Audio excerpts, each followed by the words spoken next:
어제 영상은 다 보셨나요? 아주 대박이 났네요. 어제 라임 죽였죠?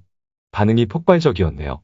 어제 영상의 하이라이트는 의도와 달리 LG화학 진단이 되어버렸군요. 참고로 김떡상TV는 주식방송이지 코미디 방송이 아니라는 것을 강조하고 싶네요.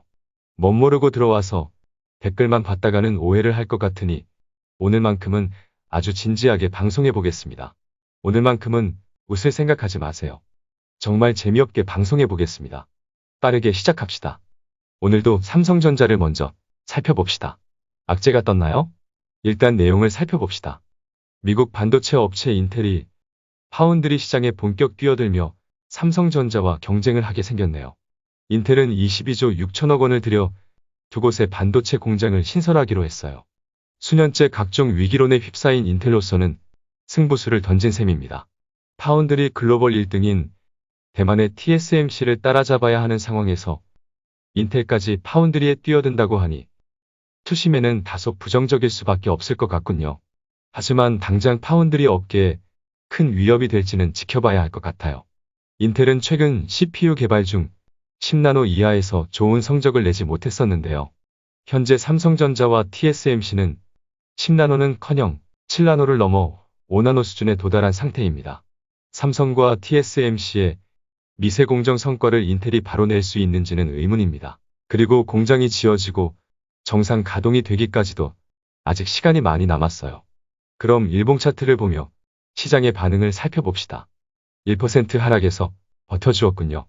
정말 삼성전자는 8만원 아래의 기회가 안 나올까요? 충분히 악재로 풀이할 수 있는 소식에도 견조하다는 느낌은 여전하군요. 메이저들이 단합해서 의도적으로 8만원 초반대에 묶어놓은 양상입니다. 주봉을 봅시다. 20주선도 79,000원까지 많이 올라와 주었네요. 작년 11월 초 이후 주가가 20주선을 만난 적이 없었으니 20주선을 기다리는 것도 괜찮아 보입니다. 수급을 볼까요? 와우, 이거 무식하게 팔았는데요? 일단 메이저들은 악재로 해석을 했지만 개인들은 기회라고 생각을 했군요. 인텔이 당장의 위협이 될 수 없고 다소 잘 버티어주긴 했으나 메이저들의 수급 때문에라도 주봉상 20주선을 터치하는 흐름까지도 염두를 하며 일단은 지켜보자는 의견을 드려야겠네요. 당장 8만원이 깨지냐 마냐가 중요한 것이 아니라 결국 올해 10만원을 넘어갈 거라는 게 중요한 겁니다. 길게 보면 틀린 적이 없죠?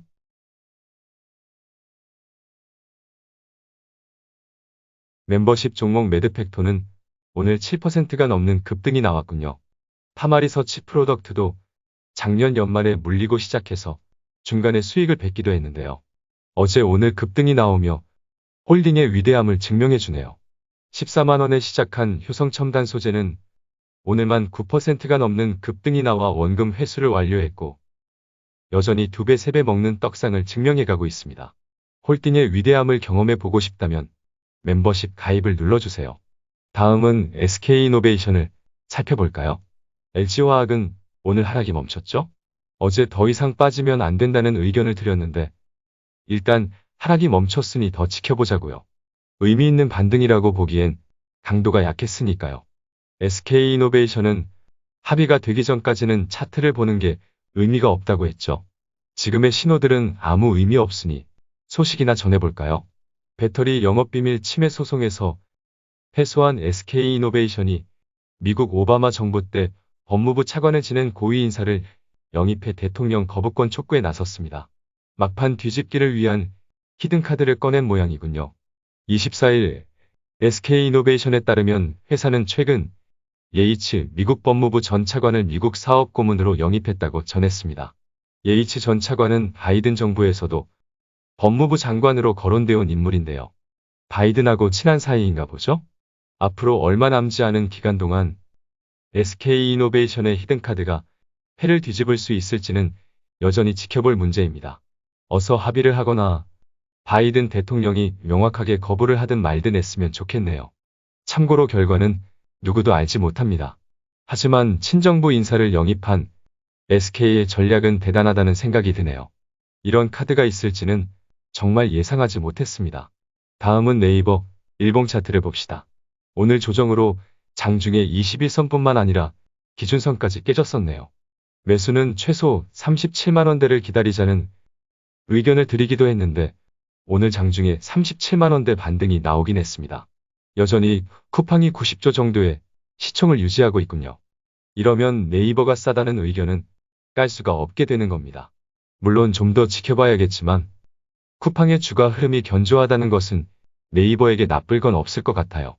굳이 매수를 하겠다면 여전히 21선 아래 37만 원대에서 가볍게 적립하는 것은 나쁘지 않아요.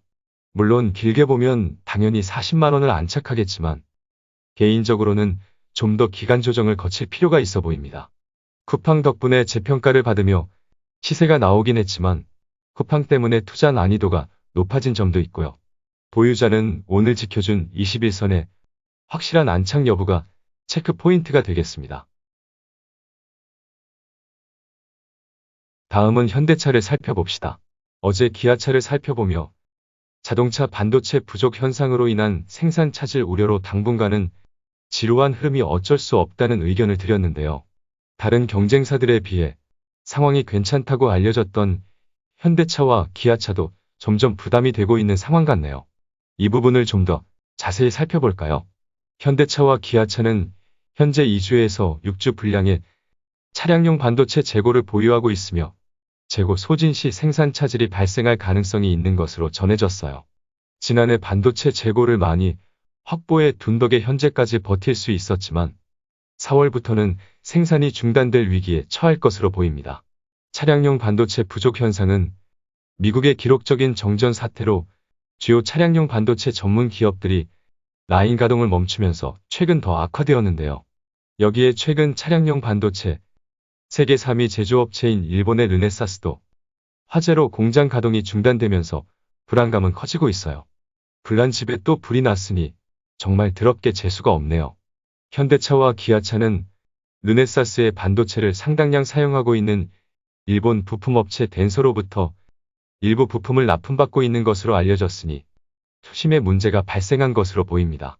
이미 알고는 있었지만 최근 발생한 돌발 악재들이 알려진 것보다 상황을 정말 안 좋게 만들었군요. 미국의 한파로 인한 반도체 공장 정전이나 일본 반도체 기업의 화재는 예측할 수 없는 자연재해이니 방법이 없네요. 당분간 할인 행사는 연장이 되는 것으로 생각하자고요. 푼돈으로 한 주, 두 주라도 쌀 때 적립을 하고 월급날에도 상태가 안 좋으면 저금을 하며 조정을 여유있게 즐기면 될 것 같네요. 차트는 현대모비스를 살펴볼까요? 앞서 말한 이유에서 현대모비스가 결국 30만 원 아래로 내려왔죠. 오늘은 27만 원대도 보여주었군요. 볼 것도 없네요. 당분간 악재가 해소되기까지는 지루한 흐름이 이어질 것이니 앞서 말한 대로 한 주, 두 주라도 쌀 때 사두자는 의견입니다. 당장의 주가가 중요한 것이 아니라 악재가 소멸된 이후의 주가가 중요한 겁니다. 그리고 지금의 악재는 장기적인 기업의 펀더멘탈을 꺾는 악재가 아닌 말 그대로 일시적인 악재라는 것을 다시 한번 강조하고 싶습니다. 요즘 2차전지부터 해서 오늘 살펴본 반도체와 자동차까지 예상하지 못한 돌발 악재들이 자꾸 나오네요. 단기적으로는 재미는 없겠죠? 하지만 아무리 생각해도 장기 성장 추세가 꺾일 수 없는 산업 섹터들입니다. 그리고 가야 할 길이 멀었네요. 그리고 지난 고점보다 더 높은 곳이 보이네요. 그리고 여전히 홀딩입니다. 최고가에 물렸다 해도 홀딩하세요. 좋은 기업의 주식을 홀딩하는 것은 위대한 투자입니다. 함께 증명하러 갑시다.